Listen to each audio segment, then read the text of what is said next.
So the roots, as I've mentioned, the root of core, the root of community, the root of calling, the root of cycles. Um, it's an open framework. It's a framework as well as like practices that can fit within the framework, right? So take, for example, the root of core. Tending the root of core might look like, how do I tend, my physical body? We talk about the five bodies. How do I tend my physical body? How do I tend my mental body? How do I tend my emotional body? How do I tend my energetic body? And how do I tend my spirit? And the practices can be diverse depending on who you are, your context, your needs, where you are in your current cycle of life, where you are in your current season of life. The practices that might work for me might not be the ones that work for you. So when I'm teaching, when I'm inviting folks to tend roots, I usually invite them to think about, what are you already doing within these roots? What are you already doing that is a practice that could be kind of moving towards tending these roots, or moving towards tending any of these bodies when it comes to core, for example.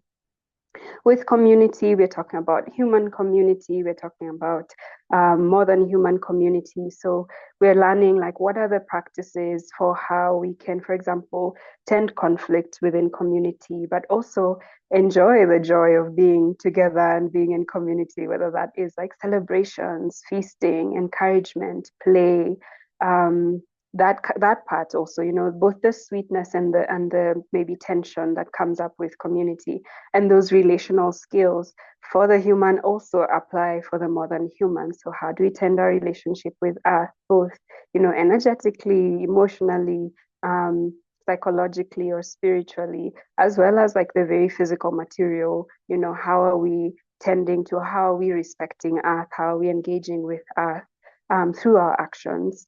With the root of calling, practices might look like exploring why you're here, like what is the gift, what is the medicine you came to bring to earth. And that we might do that through working with dreams, we might do that through engaging with ancestors to find out their perspectives, since they are also guardians of our calling, our purpose. With the root of cycles, we're exploring what are those rhythms, both of the cosmos, the rhythms of earth, our own body rhythms, and then exploring what are the process rhythms that we are going through. And the root of cycles is usually like the biggest, widest root, because it's a root that is about, answering the question of like, why are we here on earth as humans, and where are we in time and space, and how do we navigate that easily? So finding out what are our own cycles of life, and how do we navigate those with ease, with grace, and with stamina. So this is one way that working with these roots can look like. Usually I do that. I invite people through like reflective journaling, through somatic process, through embodied work to engage with these different roots, and to then through that deepen those roots, so that those roots become actually resource, become like a place where it's like when life gets, ooh, I don't even have the words for that. When life gets that, when life shakes you, both whether that's like internal shaking that's happening because there is growth that's happening, or whether that's external shaking that's happening, you can find like your roots are deep enough that you are not shaken off, you are not fallen. Like you keep deepening that resource, you keep turning to that as resource so that you can keep going through life. And for me, for example, as well as for the people who take my classes, what some of the shifts that I've noticed is that I'm able to return to when there's maybe turbulence. Turbulence was the word I was looking for. When there's been turbulence, it doesn't take forever, to find to restabilize, and to restabilize, not to just go back to like business as usual, to actually ask, what was this turbulence, trying to do, or what was it inviting me? What did it need me to understand, to learn? What did it need us to understand, to learn? Where was it inviting growth?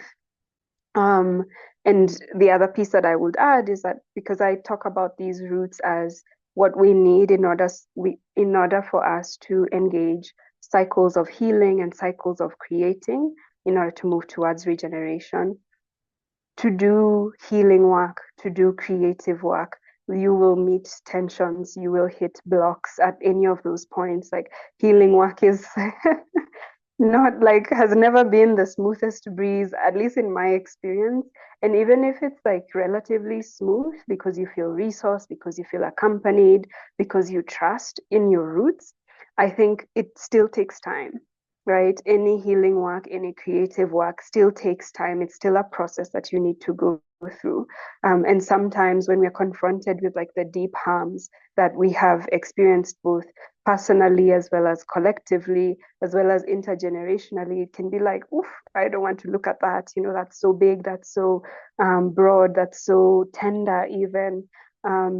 For me, what the roots do and what having a practice and process of tending those roots, what it allows is for me to show up, right? To show up and not run away. Because sometimes I think people can want to run away from the difficult, from the messy.